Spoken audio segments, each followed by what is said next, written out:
Hey there, folks. Welcome to our cozy nook of tales and adventures. Today, like every episode, we're unlocking the doors of imagination to explore new worlds, meet fascinating characters, and experience unique emotions. I promise to take you on an unforgettable journey through the power of words. So get comfy, grab your favorite drink, snuggle into that perfect spot, and get ready to lose yourself in a new story. Leave the outside world behind for a while and dive with me into the depths of storytelling. If you enjoy our content and want to support the channel, consider hitting the subscribe button and giving the video a thumbs up. Now, without further ado, let's dive into today's story. The night sky above the Shire shattered into 1,000 glimmering fragments as stars rained down like silver tears. Milo Bolsero stood transfixed on the hill outside his modest hobbit hole, his weathered astronomical charts forgotten in his trembling hands. This was no ordinary meteor shower. The stars weren't falling, they were fleeing. For 3 consecutive nights, the celestial ballet continued, each display more magnificent and terrifying than the last. While other hobbits marveled at the beauty or cowered in superstitious fear, Milo alone noticed the constellations slowly vanishing, leaving dark voids in the tapestry of night. First the archer, then the swan, now the crown, he muttered, adjusting his spectacles as he made meticulous notes in his leather-bound journal. Something is consuming the stars. Milo was not like other hobbits, where they found contentment in hearty meals and well-tended gardens. He sought satisfaction in ancient tomes and celestial maps. His hobbit hole, Starwatch Hill, housed the most extensive private library in the Shire, a collection that earned him equal measures of respect and ridicule among his kind. Peculiar as a 3-legged fox, they would say, though never unkindly. The Bolseros had always been a bit odd, ever since Bilbo's unexpected adventure a few ages past. On the 4th night, as Milo charted the latest stellar disappearances, the modest copper ring he wore, an heirloom passed through generations of Bolseros, valued more for tradition than beauty, grew suddenly cold against his skin. Looking down, he gasped as ancient runes materialized on its surface, glowing with the same silver-blue light as the falling stars. The runes pulsed in rhythm with the constellations that still remained, forming patterns that shifted and changed as the night progressed. Milo's heart raced. In all his decades of scholarly pursuits, he had never encountered anything so extraordinary. "It can't be," he whispered, comparing the ring's markings to a constellation chart. "These are not just runes, they're star maps." Dawn was breaking when the knock came. 3 sharp raps that seemed to reverberate through Starwatch Hill with unusual authority. Milo, who had not slept, opened the round door to find a dwarf standing there, broad-shouldered, with a beard braided with silver beads that clinked softly in the morning breeze. "Thrain, son of Dain, at your service." The dwarf bowed deeply. "I seek the bearer of the star key." Milo's hand instinctively covered his ring. "I'm afraid you've come to the wrong hobbit hole, Master Dwarf. I know nothing of keys, only books and stars." The dwarf's eyes, sharp as flint, noticed the movement. "The stars speak differently. Milo Bolsero. The astronomers of the Blue Mountains have read the signs. The devourer stirs in his prison between worlds, and the key to his cell glows upon your finger." The journey to the Blue Mountains took 17 days. 17 days of Milo questioning his sanity for leaving the comfort of his books for wild adventure. Yet each night, as more stars vanished from the sky, the ring grew heavier with purpose. The dwarven city of Azanalbizar was carved into the mountain itself, its great halls illuminated by ingenious mirrors that captured and redirected sunlight. In the observatory chamber, a vast domed ceiling of polished crystal reflected the night sky with supernatural clarity. The chamber was sealed since the First Age, explained Thrain, leading Milo through corridors of gleaming stone, discovered only after the great earthquake last spring. Inside, we found this. The inner sanctum contained a single pedestal of black marble. Upon it rested a celestial map unlike any Milo had seen, three-dimensional, crafted of a metal that seemed to capture starlight itself. Around the pedestal, runes identical to those on Milo's ring were carved into the floor. Our lore masters translated what they could, said an elderly dwarf introduced as Balin the Wise. It speaks of the Devourer, a being ancient as Arda itself, imprisoned by the Valar between the spaces of the world. The prophecy warns of his return. When the sky weeps, stars and darkness fills the void, the Devourer shall reach through the veil. Only the key in the hands of the small may seal the breach. "Why me?" Milo asked, his voice small in the vastness of the chamber. "I'm no hero, just a hobbit who prefers books to people." "That," said a melodious voice from the shadows, "is precisely why." The elven astronomer Elenial stepped into the light, her ageless face solemn. "The Valar chose the halflings as guardians of many secrets. Master Bolsero, your kind's unassuming nature, your contentment with simple pleasures, these qualities make you invisible to the powers that would seek forbidden knowledge. The ring has been in your family for generations, passed down without knowledge of its true purpose," added Fala, the stern-faced Gondorian captain who had joined their council. "A perfect hiding place for one of the 7 star keys. Thus was formed the unlikely fellowship that set forth from Azanulbizar the following dawn. Milo Bolsero, the reluctant hobbit, Thrain the dwarf smith, whose ancestors forged the very ring Milo carried, Elenial of Rivendell, who had studied the stars for 3,000 years, and Captain Falor of the White Tower, whose order had guarded the secret of the Devourer since Numenor fell. Their destination was Zirak-Zigil, the highest peak of the Blue Mountains, where the veil between worlds grew thin when the constellations aligned. They had 6 days before the Great Void. The complete disappearance of the stars would create the breach through which the Devourer could return. The ascent was treacherous. Twice they were beset by shadow wraiths, formless creatures that seemed drawn to the ring's power. Ancient guardians, Elenial explained, corrupted by proximity to the Devourer's prison. In the high passes, they sheltered in caves adorned with paintings older than elven memory, depicting a time when stars were newly born and great powers walked Arda. On the 5th night, as they made camp on a narrow ledge overlooking a valley shrouded in mist, Milo found himself unable to sleep. The ring pulsed with increasing urgency, and the sky above was now more void than light, with barely a dozen stars still visible. "What happens?" he asked Elenial, who stood watch, "if we fail?" The elf's eyes reflected the few remaining stars. The Devourer was imprisoned for attempting to unmake the music of creation. He feeds on starlight, on possibility itself. Should he return, he would consume not just our world, but all worlds, all futures. "And you believe a hobbit can stop this?" Milo's laugh was hollow. "I've never done anything braver than chase off garden moles." "Courage is not the absence of fear, Milo Bolsero," Elenial said softly, "but the decision that something else is more important." Dawn of the 6th day found them at the summit of Zirak-Zigil. There, amid ancient stone pillars arranged in patterns mirroring the original constellations, they awaited the moment of alignment. As the last light faded from the sky, a terrible rending sound echoed across the mountaintop.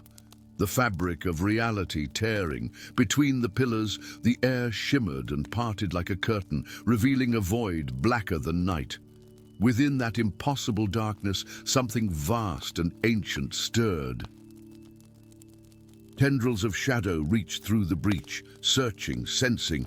"The ring! Master Bolsero!" cried Thrain. "You must use it now." But Milo stood transfixed, for in that moment, knowledge flooded his mind, star memories stored within the ring for ages. He saw the creation of Arda, the kindling of the stars, the imprisonment of the Devourer. He understood at last why hobbits had been chosen. In all of Middle-earth, they alone desired power the least. With steady hands, Milo removed the ring and stepped toward the breach. The tendrils of darkness sensed him now, reaching hungrily. Behind him, his companions readied weapons that would prove useless against such an enemy. "I am Milo Bolsero," he declared, his voice stronger than he had ever heard it. "Starkeeper of the Shire, guardian of the Seventh Key. By the light of Erendil and the promise of Elbereth Giltoniel, I deny you passage." He thrust the ring toward the breach. Light exploded from the simple band, not reflected light, but the original light of creation, stored within its metals since the First Age. The ring lifted from Milo's palm, expanding into a shimmering barrier that pushed against the darkness, forcing it back through the breach. The void shrieked, a sound of rage that shook the mountain to its foundations. The stone pillars glowed with answering light, creating a pattern of stars on the mountaintop itself. With a final, defiant pulse, the ring sealed the breach, then shattered into dust that scattered like newborn stars across the night sky. Slowly, hesitantly, the stars began to return, first one, then dozens, then thousands, until the sky blazed with more light than any of them had ever seen. "It is done," whispered Elenial, tears streaming down her ageless face. "The 7 keys are spent, the Devourer contained for all time." Milo stared at his empty hand, feeling strangely lighter without the ring he had worn all his life. "What happens now?" Captain Fallor placed a respectful hand on the hobbit's shoulder. "Now, Master Bolsero, you return home and live the quiet life your kind values so highly, though I suspect it may never seem quite so quiet to you again." 3 months later, Milo sat on the hill outside Starwatch Hill, pipe in hand, gazing at the brilliant night sky. His adventure had changed him in ways subtle yet profound. His library now contained new volumes, his own carefully documented account of their journey, star maps more accurate than any in Middle-earth, and the beginnings of a comprehensive history of hobbits and their secret purpose in the grand design of Arda. Neighbors still considered him peculiar, perhaps even more so now that he occasionally entertained dwarf smiths and stern-faced rangers. Yet when hobbit children gathered around to hear tales of stars and ancient powers, of a time when a simple hobbit librarian helped save the very light of creation, Milo would smile and begin, "In a hole in the ground there lived a hobbit, not a nasty, dirty, wet hole, nor yet a dry, bare, sandy hole. It was a hobbit hole, and that means comfort. But comfort, my dear children, is not the only thing that makes a life worth living." And above them all, the stars winked knowingly in the velvet sky. Story 2. The golden leaf spiraled down through the autumn air, defying the windless morning with deliberate purpose. It danced in impossible patterns, weaving between the round windows and chimneys of Hobbiton until, with unmistakable precision, it landed on the freshly swept doorstep of number 7, Bagshot Row. There it waited, glimmering with an inner light no natural leaf could possess, until Balin Pedaprata emerged for his customary morning pipe. 100 years to the day since his birth, and still the only hobbit in the Shire who preferred the company of trees to that of his own kind. Balin's weathered hand trembled as he lifted the leaf. It was unlike anything in his extensive botanical collection, gold but not golden, solid yet impossibly light, warm to the touch as though recently plucked from a summer branch rather than an autumn one. As he turned it over, ancient runes shimmered across its surface, forming words in a language he had studied but never expected to see outside his dusty tomes. Fangorn Fadosta, Onodrim Vanimar. Fangorn dies, the Ents vanish, he translated in a whisper. That night, dreams of burning forests plagued him. Great trees screamed with voices like breaking timber, their roots writhing in agony as darkness spread beneath them. When he woke, gasping and sweat-soaked, the golden leaf pulsed by his bedside with the rhythm of a desperate heartbeat. By mid-morning, Balin had packed his rucksack with provisions, botanical sketching tools, and his most precious volumes on ancient forests. The Shire had never felt like home anyway, not to a hobbit whose idea of pleasure was cataloguing tree species rather than ale varieties. His neighbors watched with unsurprised disapproval as he marched eastward, his walking stick tapping a determined rhythm, his silver-streaked hair unbound in defiance of hobbit propriety. "Mad as a March hare, that Pediprata," they murmured, though none could deny his unrivaled knowledge of growing things. Just like his grandfather, who vanished chasing rumors of walking trees, the golden leaf led him, warming when his path stayed true, cooling when he strayed. 17 days of travel brought him to the western eaves of what his maps named Fangorn Forest, but where ancient texts described a sea of rustling emerald beneath mountainous canopies, Balin found a landscape of despair. The once mighty trees stood like specters, their bark ashen and peeling, their few remaining leaves hanging limp like funeral shrouds. No birds sang, no creatures rustled in the undergrowth. The air itself felt thin, as though something essential had been siphoned away. What malady could bring such a forest to its knees? Balin wondered aloud, his scholarly detachment failing before the magnitude of the tragedy. Not malady. Theft! The voice was female, melodious yet sharp with grief. Balin turned to find a slender figure emerging from between two dying giants. She moved with uncanny grace, her features caught between elven delicacy and human determination. They are stealing the forest's essence, its fear. "Who are you?" Balin clutched his walking stick tighter, though something about her resonated with his own sorrow for the forest. "Miriel," she answered, tucking a strand of copper hair behind a slightly pointed ear. "Half elven, though neither kindred claims me fully. And you are a halfling far from your green hills." "Balin Pediprata, botanist and dendrologist," he replied with instinctive formality.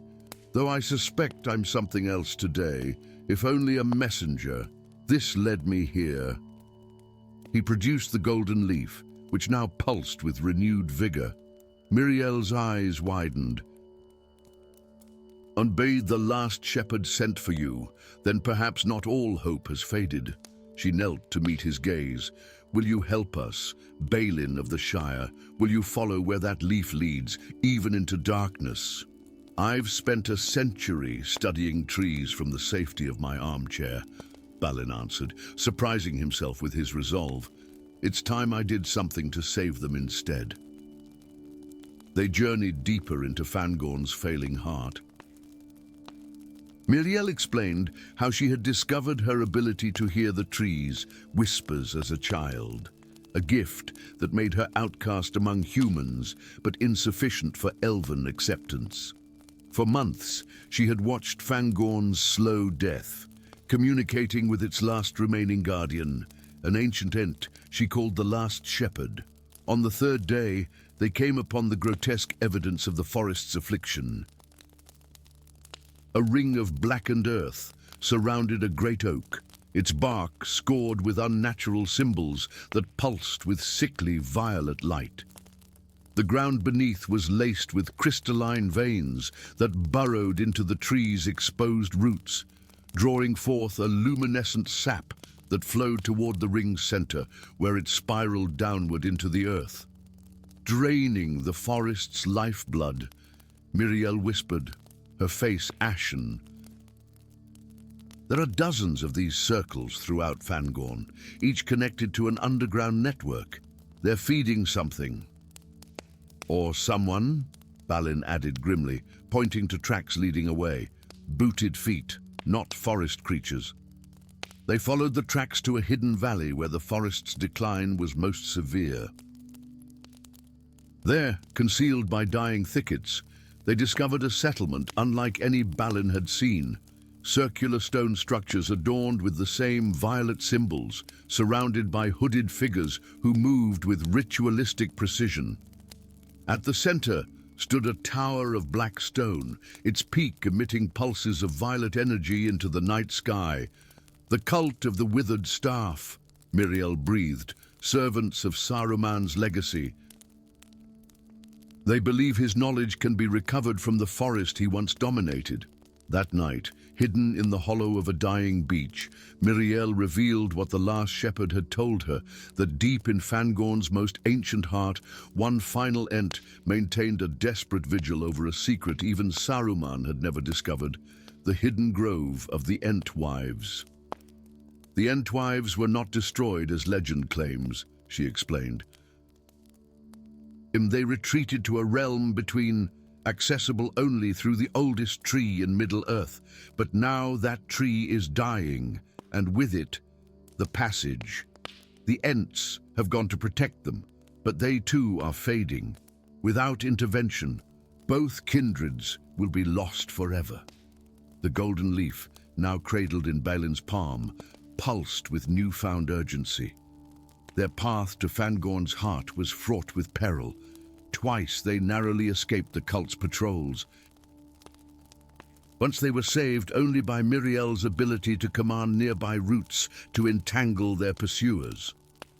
7 days of careful progress brought them to a clearing where a single tree stood, so ancient and vast that Balin could scarcely comprehend its scale.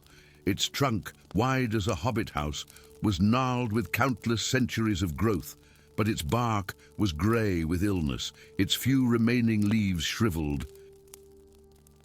Nestled between two massive roots, barely visible, was a humanoid figure, tree-like yet clearly living, its bark skin cracked and fading, its branch limbs moving with painful slowness. "Barkbeard!" Miriel whispered, rushing forward. "Last guardian of the grove." The ancient Ent's eyes opened, deep pools of amber wisdom dimmed by approaching death. "Ah, tree friend. And the small one." "Had come at last." His voice was like stones grinding together after an age of stillness. "I feared. Too late." "We're here to help." Balin stepped forward, the golden leaf now blazing in his hand. "Tell us how." With excruciating effort, Barkbeard extended a gnarled limb. In his wooden palm rested a seed, golden like the leaf, but radiating power that made Balin's teeth ache. The last seed of the firstborn tree, from which all forests sprang. It must be planted where the essence flows strongest. The cult's tower, Miriel realized. They've built it at the nexus point of the forest's power. But first, it needs awakening. The Ent's voice was fading. Ancient magic, forgotten by most, but remembered in hobbit blood. "In my blood?" Balin asked, bewildered. "I'm just a scholar, not a wizard." "Halflings came from the forest." "Long ago," Barkbeard whispered, "green magic still flows in your veins. Why you love trees so? Why the leaf called you?" With his remaining strength, Barkbeard pressed the golden seed into Balin's palm alongside the leaf. The two objects resonated together, sending waves of warmth up the hobbit's arm. "When the moment comes, remember the old words, speak them. With your heart's voice." "What words?" Balin asked desperately, but the light in the Ents' eyes had dimmed to nothing. With a final creak of ancient wood, Barkbeard stilled, transforming before their eyes into ordinary, lifeless timber. Their desperate plan took shape during a night of hushed strategy. They would infiltrate the cult's stronghold during their midnight ritual, when all members would be focused on channeling the forest's essence. Balin would plant the seed at the tower's heart, while Miriel created a diversion. The cult settlement was alive with activity when they arrived. Hooded figures chanting as violet energy surged through crystal conduits toward the central tower. Using Miriel's knowledge of the forest's remaining vitality, they navigated between patrols to the tower's base. "This is where we part," she whispered, squeezing his shoulder. "When you hear the trees scream, that's your signal. I'll summon every ounce of power left in these poor giants." "How will I know what to do with the seed?" Balin asked, doubt finally overwhelming his scholarly determination. Miriel's smile was sad but certain. "The forest chose you, Balin Pedeprata. Trust that choice." Alone, the hobbit infiltrated the tower through a drainage channel barely large enough for his small frame. At its heart, he found a chamber where crystal spires channeled the stolen essence into a swirling violet vortex. A robed figure stood before it, arms raised in incantation, the cult's leader, drawing forest power into himself. Before Balin could act, a sound like 1,000 breaking branches tore through the night, Miriel's diversion. The cult leader turned toward the disturbance, revealing a face ravaged by corruption, half transformed by the power he sought to control. In that moment of distraction, Balin darted forward, the golden seed and leaf clutched in his palm. As he approached the vortex, words rose unbidden to his lips, words in a language he had never studied yet somehow knew in his bones, the language of growing things, of root and branch, of spring after winter. The cult leader turned back, eyes widening in fury. "Stop him!" But Balin was already plunging his hand into the vortex, seed and leaf together, the ancient words tumbling from his lips. The violet energy surged, searing his arm with agonizing cold. The seed and leaf dissolved together, their essence merging with the stolen forest power, transmuting its sickly hue to brilliant gold. The vortex imploded, then exploded outward in a wave of restoration. The cult leader screamed as the corrupted power was torn from his body. The tower crumbled around them. Balin was thrown clear, landing in soft earth that seemed to cradle him gently. When he regained consciousness, the forest had changed. New growth erupted everywhere, saplings springing from barren ground, fresh leaves unfurling on dead branches. The air itself felt different, charged with vitality. Miriel found him there, her face transformed with wonder. "You did it," she breathed. "The Entwives' passage is restored. The Ents are returning." In the distance, the unmistakable forms of ancient shepherds moved among the trees, their voices a chorus of deep hroom-hrooms that shook the earth. And among them, slighter figures moved with different grace, the Entwives, returning from their long exile. "But how?" Balin asked, staring at his hand where the seed had been. From his palm, a tiny golden shoot now grew, its first leaf unfurling with impossible speed. "The oldest magic," Miriel smiled. "Life begets life. The golden seed needed both ancient knowledge and new hope. It found both in you, Balin Pedeprata, Hobbit of the Shire, the last botanical scholar and the first of the new tree keepers." As if in confirmation, the trees around them swayed in a windless dance, their newborn leaves whispering secrets that, for the first time in his 100 years, Balin could almost understand. Story 3. The earth shuddered beneath the misty mountains, ancient stone groaning as if in remembered pain. Deep within the darkness, sealed chambers cracked open for the first time in an age, and whispers, long silence, began to echo once more through the halls of Khazad-dûm. Spirits stirred in the blackness, their ghostly forms illuminating carved runes that had not felt the touch of living eyes since the dwarves fled their greatest kingdom. Hundreds of leagues away, in the peaceful hills of Hobbiton, Frodo Gardner woke with a strangled gasp, his bedsheets soaked with sweat despite the cool spring air. For the 7th night in succession, the same dream had visited him. Endless stone corridors lit by an eerie blue glow, voices calling in a language he shouldn't understand, but somehow did, and always, at the dream's climax. A sense of devastating loss that left him weeping upon waking. As the eldest son of the Fair and grandson of the legendary Samwise Gamgee, he had grown up on tales of the War of the Ring that most hobbits preferred to forget.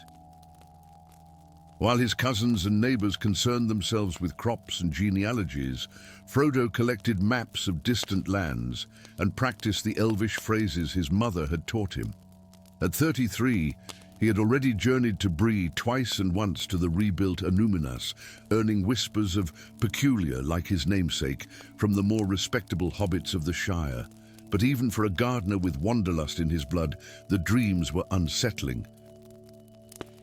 More unsettling still was the raven that arrived 3 days later, bearing a message sealed with unfamiliar insignia, a hammer and anvil beneath 7 stars, a summons from Gimli II, Lord of the Glittering Caves and heir to the line of Durin, explained the grey-bearded dwarf who arrived at Frodo's garden gate the following morning.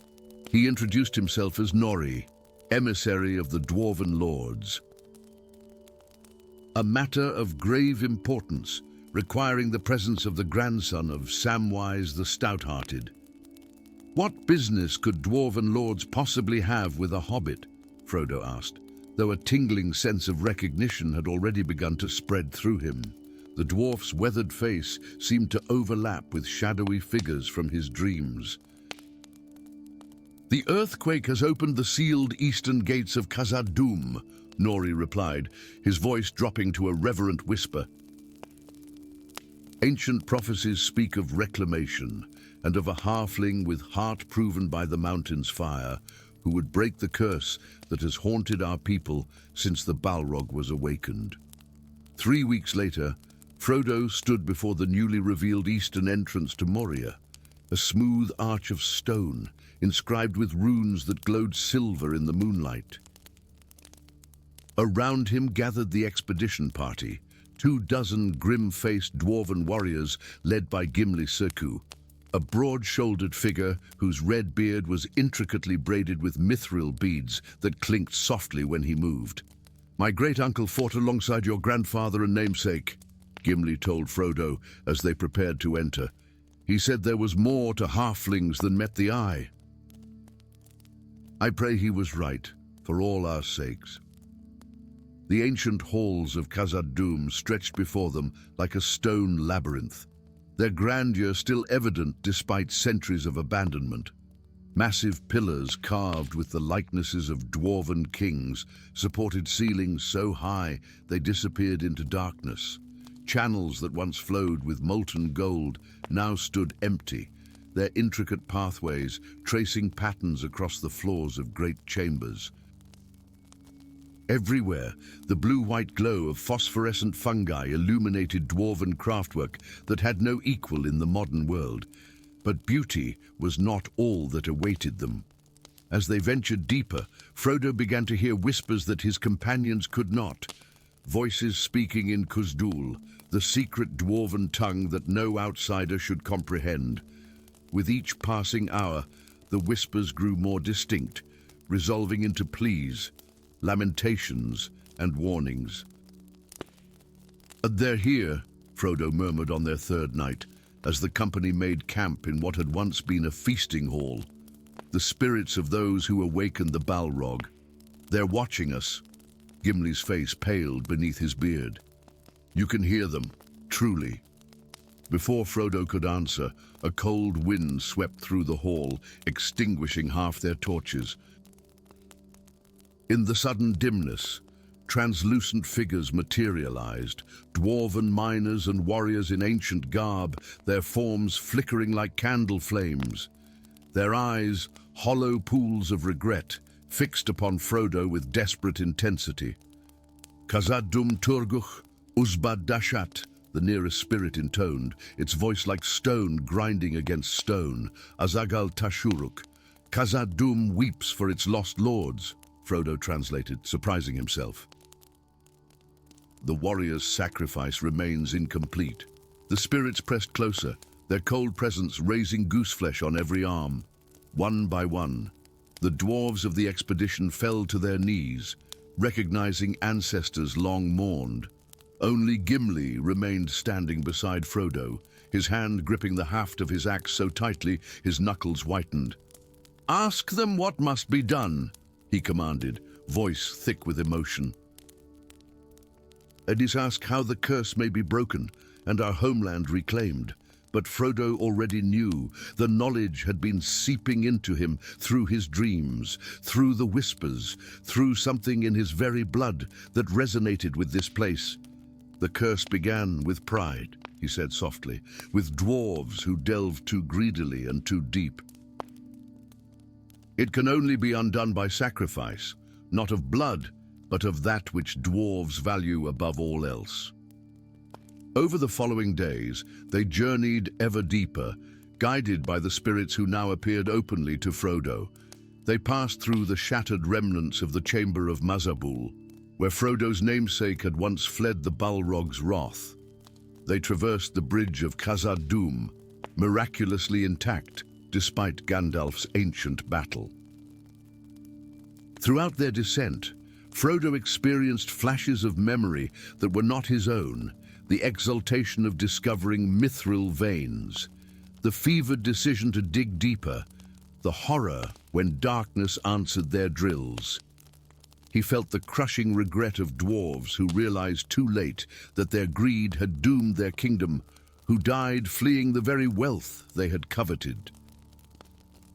On the seventh day, they reached their destination, the deepest mine in Khazad-dûm, where the Balrog had first been disturbed. Here, the walls glittered with exposed mithril, the precious true silver that had been the glory and downfall of Durin's folk. The spectral host grew denser here, hundreds of translucent figures watching in solemn anticipation. "Here is where it began," Frodo said, his voice echoing strangely in the cavernous space. And here is where it must end." Gimli stepped forward, his face set in grim determination. "What sacrifice do they demand?" "My life. I would give it gladly to restore my people's homeland." Frodo shook his head. "Not your life." He pointed to the gleaming veins of mithril. "This, all of it, the curse will hold as long as dwarves seek to claim the wealth that awakened the Balrog." Shock rippled through the expedition. Mithril, rarer than dragon's blood, more valuable than kingdoms, to abandon it was unthinkable. "You ask us to reclaim our homeland, but leave its greatest treasure untouched," one dwarf cried in disbelief. "I ask you to choose between treasure and home." Frodo replied simply. "As my grandfather once said, it's the simple things that matter most in the end. Good earth, clean water, friendly neighbors. Not gold or jewels or even mithril." For a long moment, silence reigned in the chamber. Then Gimli removed his helmet, revealing a simple silver circlet beneath, the crown of his line. With deliberate movements, he placed it on the ground before the richest vein of mithril. "I, Gimli, son of Gimli, heir of Durin, do hereby renounce all claim to the mithril of Khazad-dûm," he proclaimed, his voice ringing against the stone. "Let it remain untouched until the remaking of the world. We seek only to reclaim our halls, our crafts, our home." One by one, the dwarves of the expedition followed suit, placing weapons, jewelry, or personal tokens before the mithril as tokens of their oath. As the last dwarf stepped back, a change swept through the chamber. The spectral host began to glow with increasing brightness, their forms becoming more distinct rather than fading. The leader of the spirits approached Frodo, now appearing almost solid, his ancient armor gleaming as if newly forged. "Azagal Tashuruk Zabdunganaz," he said, touching a ghostly hand to Frodo's chest. "The warrior's sacrifice is completed through wisdom." Light exploded from the point of contact, flowing through Frodo's veins like liquid fire. He gasped, overwhelmed by a flood of memories, not just those of the cursed dwarves, but older, deeper memories of mountains rising from the sea, of starlight on untouched forests, of his own ancestors, forgotten connection to the earth's deepest mysteries. When the light faded, the spirits were gone. In their place stood living dwarves in ancient garb, blinking in confusion at their solid hands and feet. "Impossible," breathed Gimli. "In the cursed host, restored to life." "Not life as you know it," explained the former spirit leader, his voice no longer ethereal, but rich and deep. "We are memory made flesh, guardians appointed to ensure the oath is kept.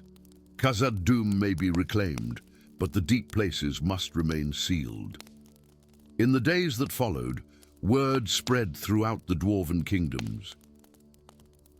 Parties arrived from the Blue Mountains, the Iron Hills, and even distant Erebor, eager to help reclaim the legendary halls of their ancestors. The curse lifted. Light and music returned to Khazad-dûm's abandoned chambers. Frodo remained for a month, honored guest of the dwarves, recording their songs and stories as they reclaimed their heritage.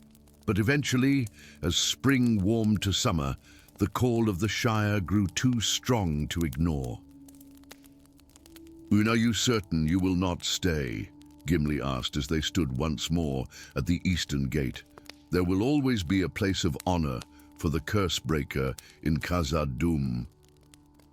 Frodo smiled, shaking his head. "My grandfather always said he went out into the wide world so that the Shire could remain unchanged. I think I understand him better now." He adjusted the pack on his shoulders, lighter than when he arrived, but filled with gifts and tokens of dwarven friendship. Besides, someone must tell this tale properly. That's what hobbits do best, after all. As he turned east toward home, Frodo felt the mountain rumble beneath his feet. Not in threat, but in farewell. The dreams would not return.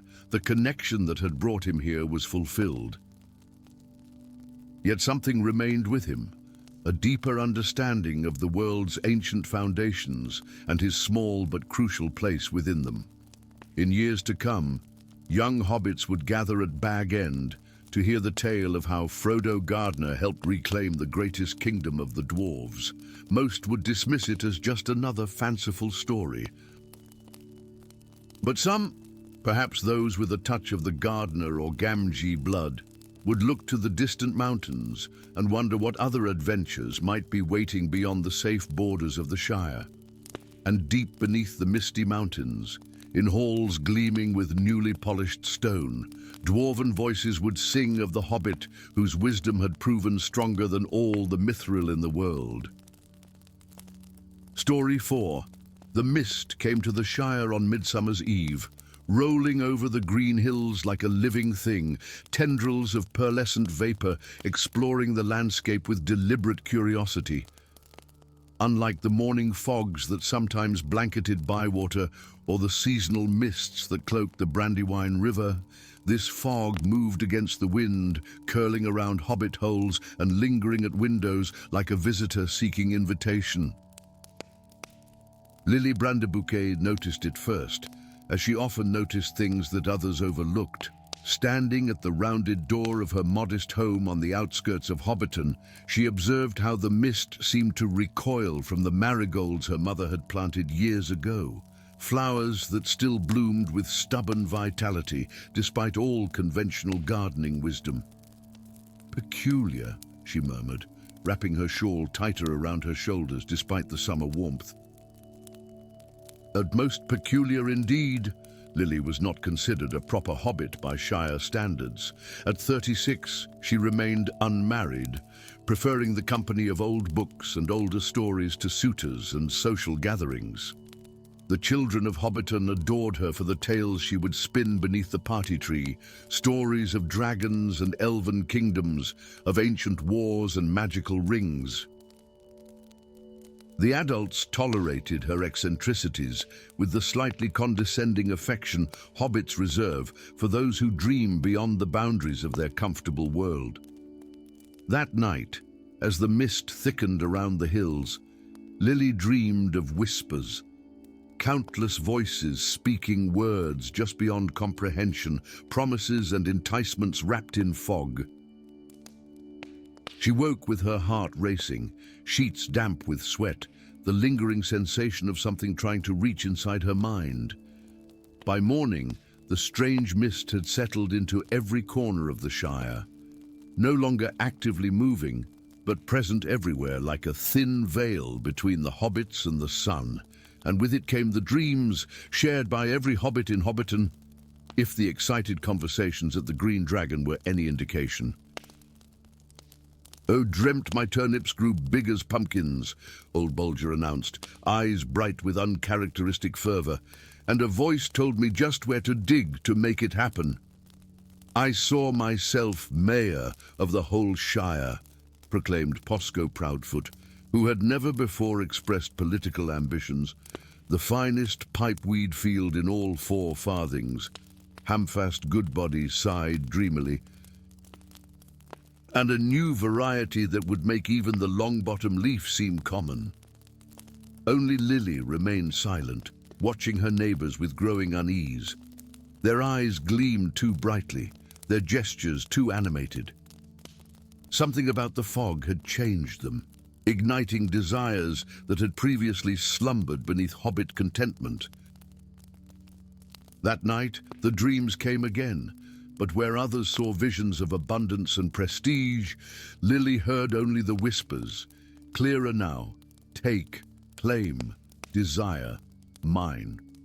The next morning, young Marigold Bracegirdle vanished from her bed.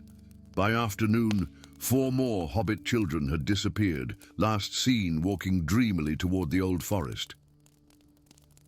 When the sheriffs organized a search, half the volunteers wandered off, following some private vision visible only to their enchanted eyes. "What's happening to them?" Lily demanded of the empty air in her kitchen, hands trembling as she clutched her grandmother's recipe book, the only thing that still smelled right in a world now tainted by the cloying sweetness of the mist. As if in answer, a tapping came at her window. A raven perched on the sill, its obsidian eyes reflecting miniature versions of the fog-shrouded garden. In its beak, it carried a small pouch of weather-beaten leather. Inside the pouch lay a silver brooch shaped like a star, tarnished with age, but still beautiful. Beneath it, a scrap of parchment bore words in an elegant hand: "The Morgul mist reaches where its master cannot, the crown shard stirs." Remember the tales of Weathertop, Lily Fairbairn's daughter. Not all who wander are lost, but all who listen may be claimed. The signature was a simple rune that Lily recognized from her collection of elvish stories, the mark of the Dunedain, the Rangers of the North. That evening, as others gathered at the Green Dragon to share increasingly elaborate dreams, Lily packed a small bag with provisions, her grandmother's book, and the silver star brooch. The fog parted reluctantly before her as she made her way to the borders of the Shire, where the rolling hills gave way to wilder lands. He was waiting there, a weathered man with silver-streaked dark hair, his green cloak mud-spattered from long travel. Deep lines etched his face, yet his grey eyes held the light of stars and ancient wisdom. "You see clearly where others are blinded," he said by way of greeting. "As I hoped you might, given your lineage." "My lineage?" Lily asked, clutching the strap of her pack. I'm just a Brandebuke. Odd, perhaps, but hardly special. The ranger's smile was grim. Your grandmother was born Primrose Fairbairn, was she not? Descendant of Eleanor the Fair, daughter of Samwise the Brave. The old blood runs true in you, little one. He introduced himself as Arador, a distant descendant of King Elessar himself. For decades, he explained, the Rangers had monitored a sealed barrow deep within a forgotten forest where ancient enemies of Arnor had hidden a fragment of Morgoth's iron crown, a relic of the First Age, a splinter of pure malevolence. The seals have weakened, Arador said, as they made camp that night beyond the reach of the thickest mist. The crown shard calls to those with desires easily inflamed, spinning dreams of power and abundance. It feeds on longing and grows stronger with each mind it touches. But why can I resist it? Lily asked, warming her hands by their small fire.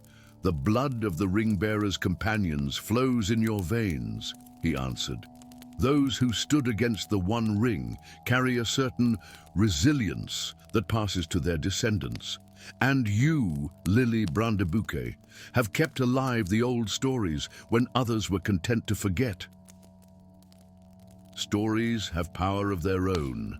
Their journey took them through lands Lily had only known from tales, across the haunted flats of the Barrow Downs, through the remnants of the old forest where trees still harbored ancient grudges. 7 days they traveled, the mist growing thinner as they moved farther from its source, until they reached a hidden valley where stone circles stood like crooked teeth against the sky. At the valley's heart rose a mound of earth and stone, its entrance sealed with a door of black metal, inscribed with runes that hurt the eye to behold. Before the door stood a figure in tattered robes of midnight blue, his back to them, as he worked at the seal with fingers that glowed with sickly light. "We are too late," Arador whispered, drawing his sword.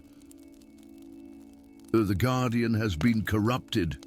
The figure turned, revealing a face that might once have been noble, but now stretched grotesquely across protruding bones, skin pallid as candle wax, eyes like twin wells of darkness fixed upon them. "A ranger and a halfling," the corrupted mage rasped, his voice dry as ancient parchment. "How fitting that the last defenders of this doomed land should be its most pathetic specimens." With a gesture, he summoned tendrils of mist far thicker than what had blanketed the Shire, fog given malevolent purpose, reaching for them with hungry intent. Arador charged forward, his blade slicing through the mist tentacles, scattering them momentarily before they reformed. "The door!" he shouted to Lily. "The crown shard lies beyond." "You must reach it while I hold him." Lily darted forward, ducking beneath writhing fog and the wild gestures of the mage. Reaching the black door, she pressed the silver star brooch against its center, remembering Arador's instructions. The metal burned cold against her palm, the star flaring with sudden light as ancient magics recognized ancient bloodlines. With a sound like a sigh, the door swung inward, revealing a chamber lined with stone shelves. Upon a pedestal of obsidian sat a jagged fragment of black metal that seemed to devour the light around it, a piece of the very crown that had adorned the head of the first Dark Lord. Behind her, Arador cried out as mist tendrils wrapped around his throat. The mage advanced, his corrupted features twisted in triumph. Lily's hand closed around the crown shard. Pain lanced through her arm, visions flooding her mind. The Shire transformed into an empire with herself as queen, armies of devoted hobbits spreading across Middle-earth, centuries of life and power beyond imagining. "Take it," the whispers urged. "Claim what should be yours." But other whispers answered, not from the crown, but from her own memory. Stories passed down through generations of Fairbairns and Gamgees, tales told by her grandmother on winter nights, tales of hobbits who had carried burdens far greater than their size would suggest, who had proven that the strength to resist temptation was greater than the strength to conquer kingdoms. "No," Lily said firmly, her voice cutting through the visions, "these are not my dreams.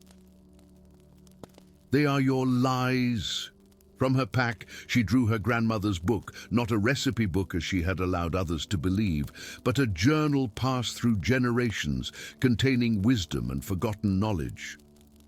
From between its pages, she withdrew a pressed flower, a simple mallow blossom preserved through the ages, its silver-gold petals still faintly luminous. "A gift from the lady," she whispered, pressing the ancient bloom against the crown shard. Light exploded through the chamber, pure, silver-gold radiance that banished all shadows. The mage screamed, a sound that began as rage and ended as something like release. The crown shard shuddered in Lily's grasp, its malevolence overwhelmed by the lingering blessing of Galadriel, preserved in the mallow flower. When the light faded, the shard was transformed, still black metal, but no longer drinking in the light, no longer whispering promises. The mage lay crumpled on the ground, his form shrunken but his face peaceful, corrupted flesh sloughing away to reveal an old man with a silver beard. "Forgive me," he whispered, eyes clear for the first time in decades. "I was a lore master of Gondor, sent to study the Barrow. I thought myself strong enough to resist." "The mist?" Arador asked, rubbing his throat where the tendrils had gripped him.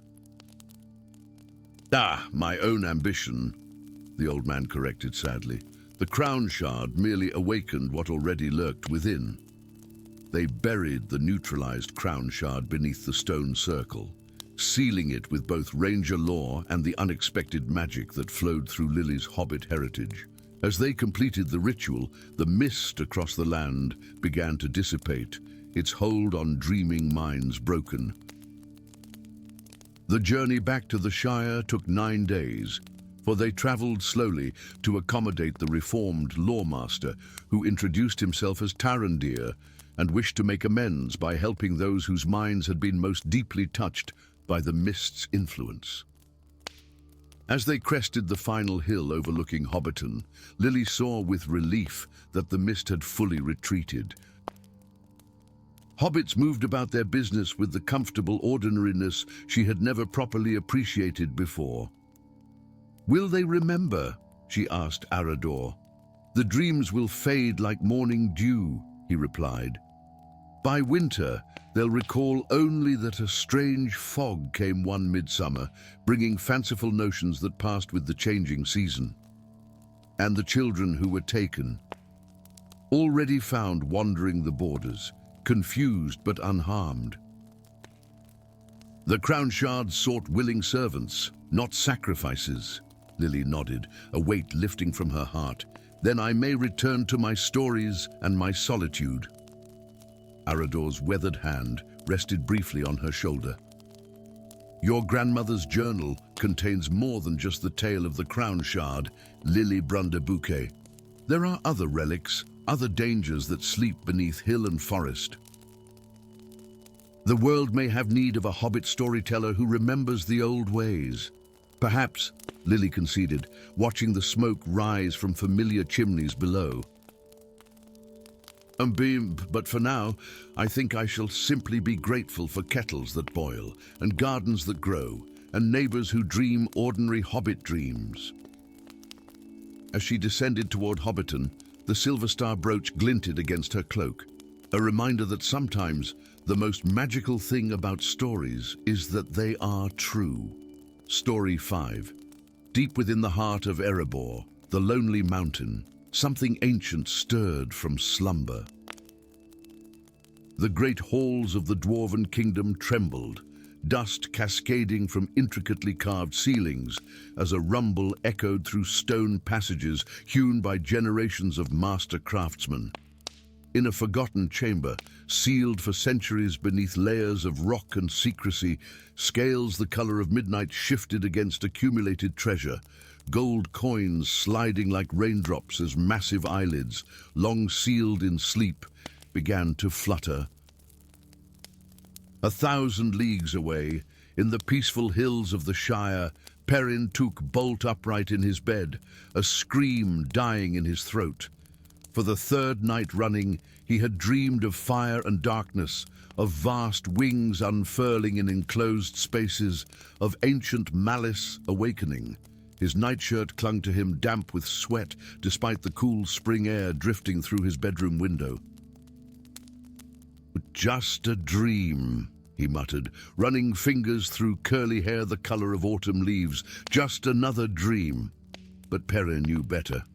The Tooks had always been different from other hobbits, more prone to adventures, more sensitive to the wider world beyond the Shire's borders. His own great-grandfather, the legendary Peregrine Took, had ridden with kings and wizards during the War of the Ring, had witnessed the fall of Barad-dûr and the crowning of King Elisar.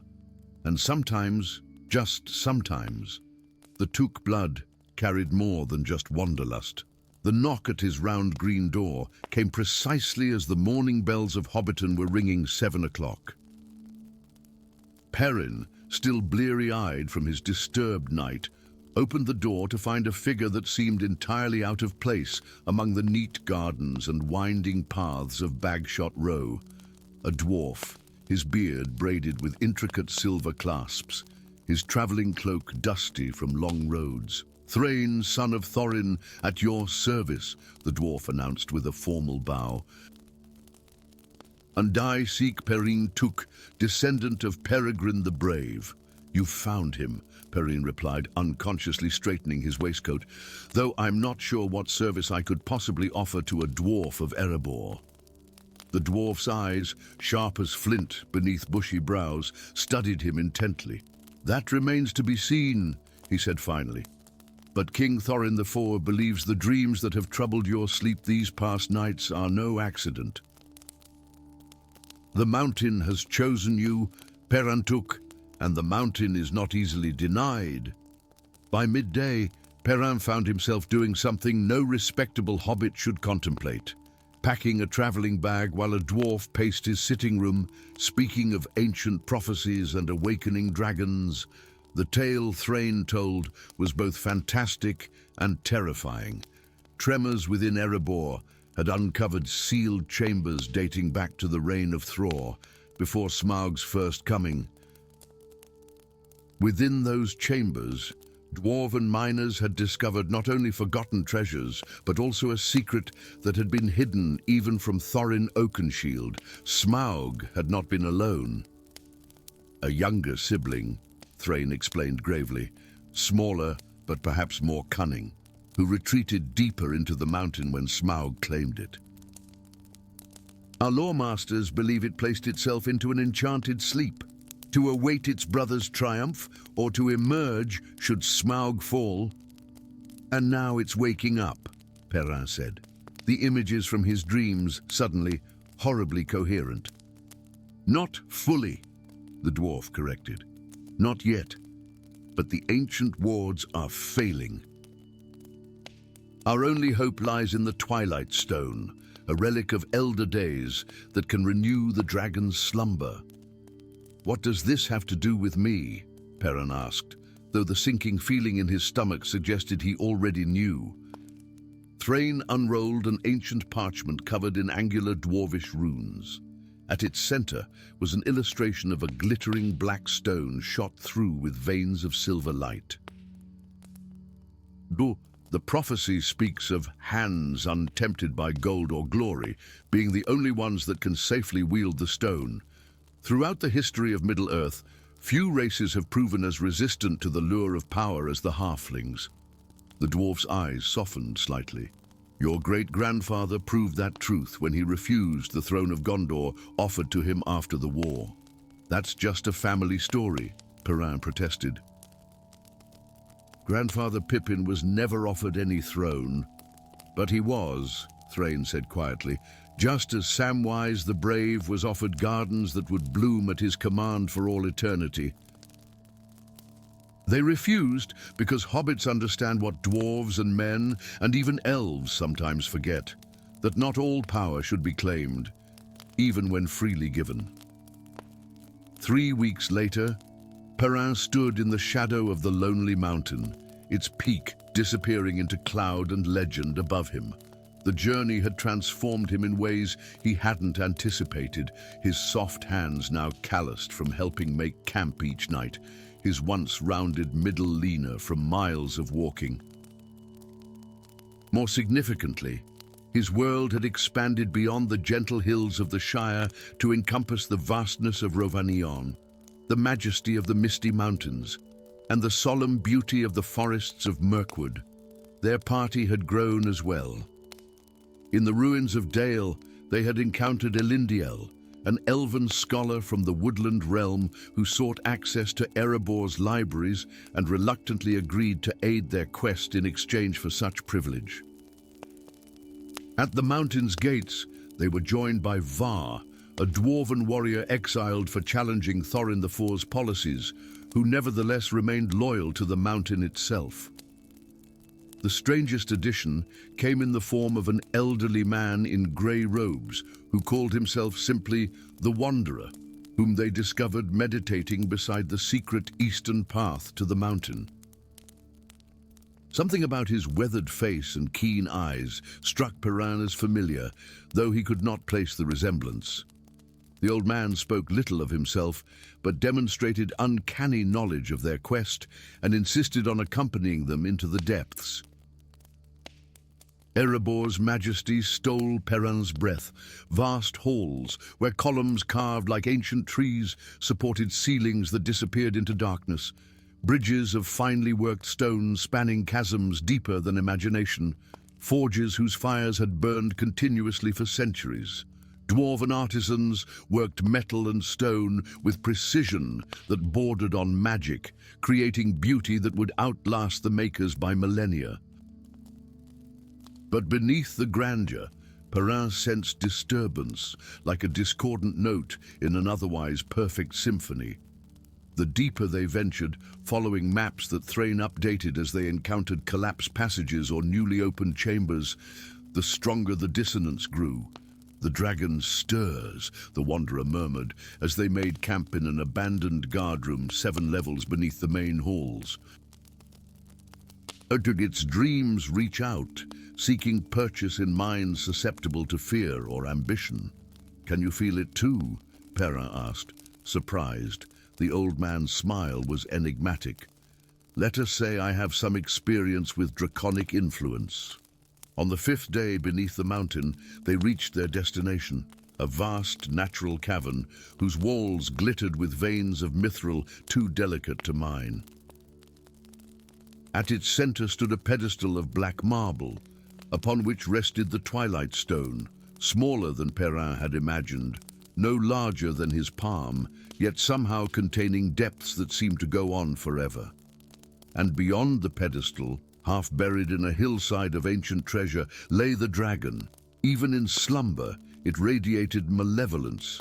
Smaller than Smaug, as Thrain had claimed, but still large enough to swallow a hobbit whole without noticing. Its scales were the blue-black of a midnight sky, occasionally shifting as if troubled by dreams. With each movement, whispers filled Perrin's mind, promises of wealth beyond imagining, of respect no hobbit had ever commanded, of power to reshape the Shire into a kingdom that would rival Gondor itself. "The stone," Elindiel urged, her melodious voice strained. "Quickly, halfling." Its sleep grows lighter with each passing moment. Perrin approached the pedestal, his feet leaden. The whispers intensified, joined now by a counterpoint of warnings. The stone was dangerous, ancient beyond reckoning, not meant for mortal hands. To touch it was to risk not just his life, but his very soul. "Why does it call to me this way?" he asked, turning to his companions. Thrain's face remained stoic, though sweat beaded on his brow. Var looked away, his hand tightening on his axe. Only the Wanderer met his gaze directly. "Because the stone is not what they claimed," the old man said, his voice suddenly deeper, more resonant. His back straightened, his eyes sharpened. And in that moment, Perrin recognized him at last. "You're a friend," the wanderer interrupted, "one who has watched over your family for generations, though from a greater distance than once was possible. The stone before you does not merely renew the dragon's slumber, Perrin Took, it binds the creature in service to whoever commands the stone." Thrain stepped forward, anger flashing in his eyes. "The halfling doesn't need to know." "He has every right to know," the wanderer countered. "That his hands were sought not for their resistance to temptation, but because only one with no prior claim to the mountain could activate the stone without triggering its safeguards." The dragon shifted again, one vast eye opening a fraction. Gold coins cascaded from its flank as it twitched in half-awakened state. "What would you have me do?" Perrin asked, his voice surprisingly steady despite the fear clutching at his throat. The wanderer, no, the wizard, for surely that's what he was, bowed his head. "I cannot tell you that. The choice must be yours, freely made. Bind the dragon and risk corruption by the very power you wield, or destroy the stone and let the dragon wake to uncertain consequences." Perrin looked from the stone to the dragon and back again.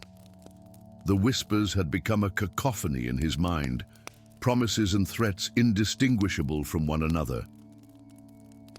He thought of the Shire, of hobbit children playing beneath the party tree, of his quiet life that now seemed a distant dream.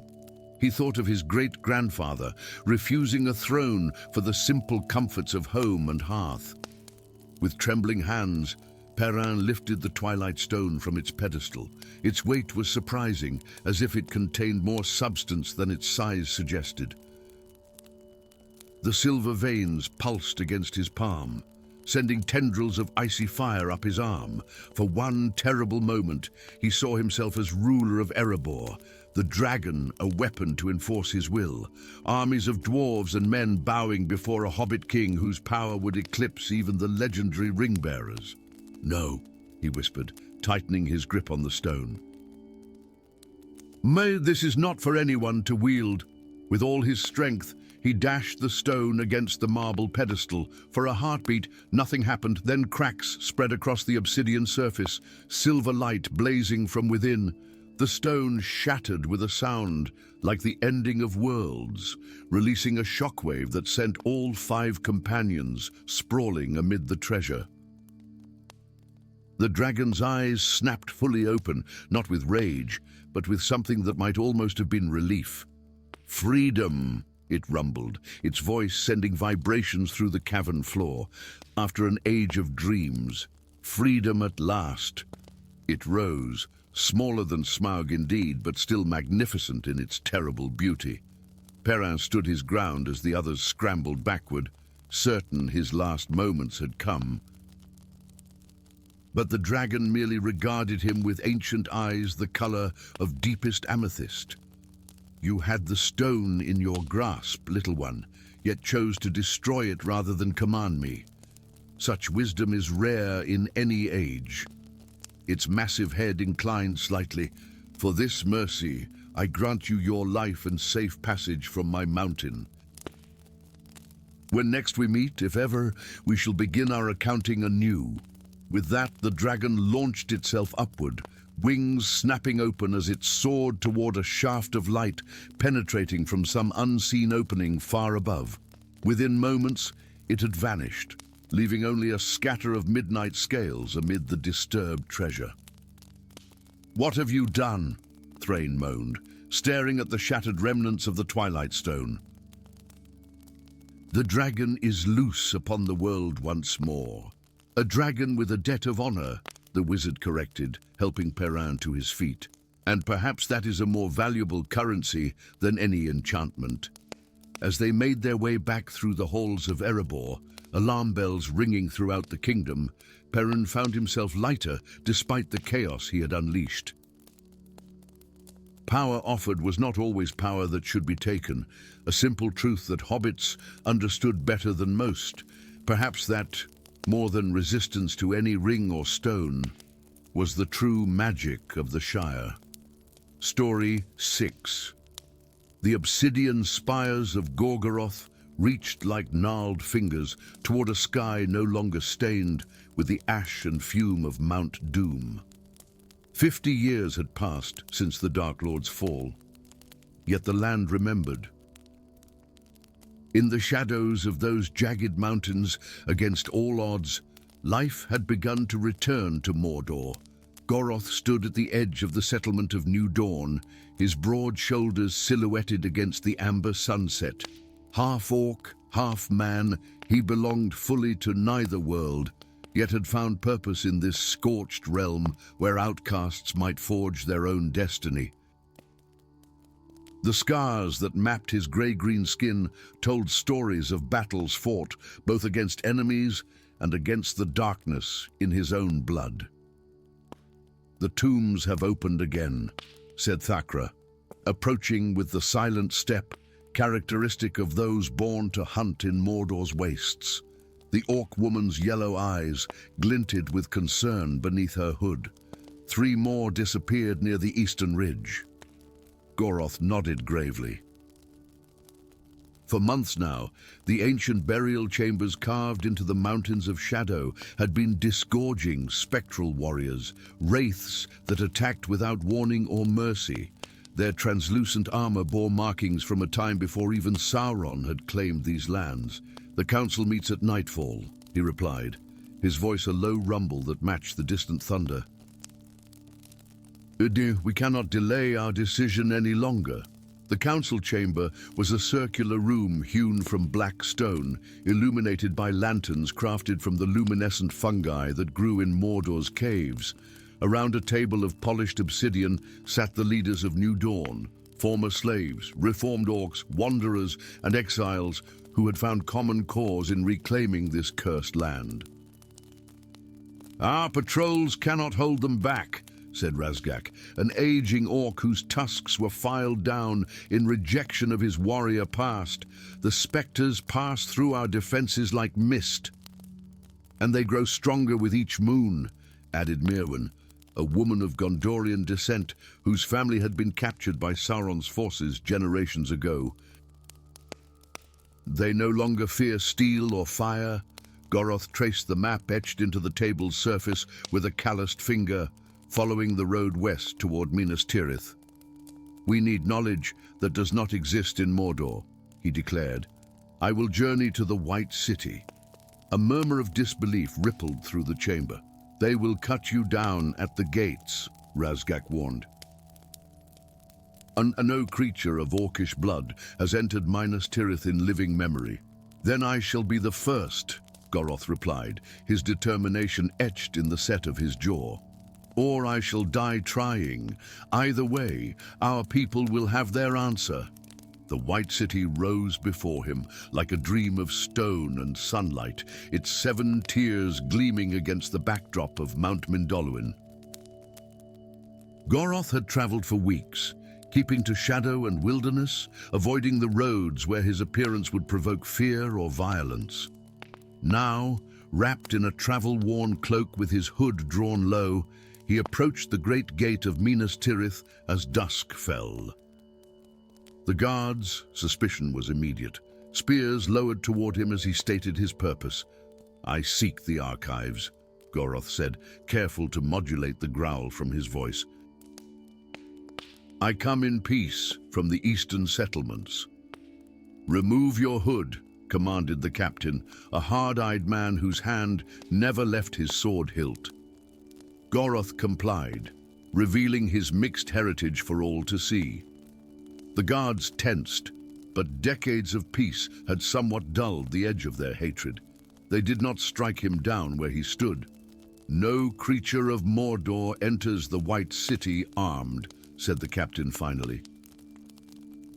"Surrender your weapons and you will be escorted under guard to state your case to the archivists. Should they refuse you, you leave immediately." The great library of Minas Tirith occupied the 6th level of the city, a vast complex of white stone and vaulted ceilings where the accumulated knowledge of Gondor's long history was preserved. It was here that Goroth met Faramir II, named for the steward of old, a young man with scholarly hands and eyes that held wisdom beyond his years. "You're the first of your kind I've met," Faramir said without preamble, studying Goroth with undisguised fascination. "Though I've read extensively about the integration efforts in the Eastern Territories." "We are more than integration efforts," Goroth replied. "We are people trying to build lives on the only land that will have us." Faramir nodded thoughtfully. "What brings you to risk death by coming here?" Goroth described the spectral warriors emerging from the ancient tombs, the attacks on settlements, the growing sense that something long dormant was awakening in the mountains of shadow.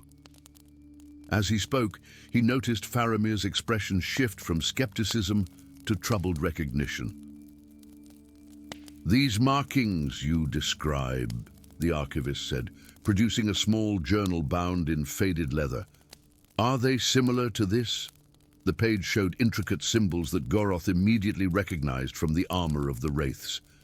"Identical. What are they?" "They're from the First Age," Faramir whispered, glancing nervously at the guards positioned at the library entrance. "Before I show you more, I need your word that what I reveal stays between us." "You have it," Goroth promised. Faramir led him through the labyrinthine stacks to a hidden door, concealed behind a massive bookshelf. Beyond lay a chamber illuminated only by a single blue flame that burned without fuel in a silver basin. "The Forbidden Archives," Faramir explained. "Knowledge deemed too dangerous for common access." From a locked cabinet, he withdrew a crystal sphere the size of a man's fist. "This is the Palantir of Orthanc, recovered after the War of the Ring. Most believe it lost or destroyed." The orb swirled with dark mists as Faramir placed it on a velvet cushion between them. "With this, we can attempt something few have dared since the fall of Sauron. We can seek counsel from one who understood the darkness better than any other." "Who?" Goroth asked, though a part of him already knew. "Frodo Baggins," Faramir replied. "The ring-bearer." The ritual required blood from both of them, mixed with water from the silver basin, poured in a circle around the Palantir. As Faramir chanted in ancient Quenya, the sphere began to glow with an inner light, the mists within parting to reveal a vision. Not of Frodo, as Goroth had expected, but of a vast chamber deep beneath the earth.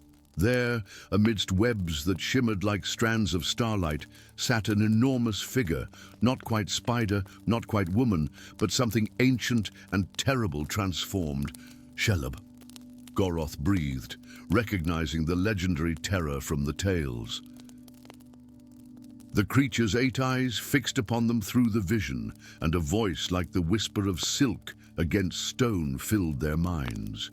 "At last, you come seeking answers." Shelob's voice resonated within them. "The tombs open because they must. The sleepers awaken because I have called them." "You're behind the attacks," Goroth demanded. "I do not attack," Shelob replied. "I warn." "The spectral warriors are my heralds, driving you to seek knowledge, to prepare, for they come, the lords of the void, entities that hungered in the darkness before Morgoth, before Arda was shaped." Images flooded their minds, vast, shapeless beings of cosmic hunger, pressing against the boundaries of creation from some unimaginable realm beyond. They were sealed away by powers now forgotten. Shelob continued. But the breaking of the One Ring sent ripples through the fabric of this world. Old barriers weaken. In the far north, beyond the grey mountains, the first breach has already begun. "Why do you warn us?" Faramir asked. "You were an ally of darkness." "I was never an ally," Shelob hissed. "I was a power unto myself. And like all powers that wish to endure, I recognize the greater threat. The lords of the void would consume all, light and dark, good and evil, until nothing remains. What would you have us do? Goroth asked. Unite, came the simple answer. Elf and dwarf, man and orc, the free peoples and those who once served Sauron. Only together can you hope to seal the breach. The vision began to fade, the mists returning to swirl within the Palantir. Seek the flame imperishable, were Shelob's final words. In the ruins of Utumno, where evil first took root in Middle-earth, there lies the power to bind the void once more. Dawn broke over Minas Tirith as Goroth and Faramir emerged from the Forbidden Archives, their faces haggard but resolute. In the courtyard of the White Tree, they found the captain of the guard waiting. The council has agreed to hear you, he informed Goroth with obvious reluctance. Word of your quest has reached ears in high places. In the grand chamber where kings had once held court, Goroth stood before the assembled nobles and military leaders of Gondor. His voice, clear and strong, carried the warning of the Lords of the Void, the threat that loomed beyond the northern wastes, and the desperate need for unity that transcended old hatreds. To his surprise, it was the captain who had first challenged him at the gate who rose to speak in his support. My father fought at the Black Gate, the man said. He told me that on that day he stood shoulder to shoulder with elves and dwarves against a common foe. If such unlikely allies could unite, then perhaps we must consider this half-orc's words now. Debate raged for hours, but by midday a decision was reached. Gondor would send emissaries to Erebor, to Erin Lasgarlan, and to the settlements of New Dawn. A great council of all peoples would be convened to address the coming threat. As Goroth prepared to depart with the first contingent of Gondorian soldiers, now allies in his cause, Faramir approached with a small wooden box. For your journey north, the archivist said, opening it to reveal a silver ring set with a white gem. It belonged to Frodo Baggins, given to him by the Lady Galadriel. It is said to provide light in the darkest of places. Goroth accepted the gift with reverence. Why trust me with such a treasure? Faramir smiled slightly. Because Shelob chose you as her herald, and that suggests you have a part to play in this tale that none of us yet understands. Together they gazed northward, where beyond sight lay the ancient ruins of Utumno and the breach that threatened all of Middle-earth. The path ahead was long and fraught with peril, but for the first time since the spectral warriors had emerged from the tombs, Goroth felt something like hope. In the shadow of Mordor, an unlikely alliance had been forged. Now, that alliance would be tested against the greatest darkness yet known, a void hungry enough to devour both shadow and light alike.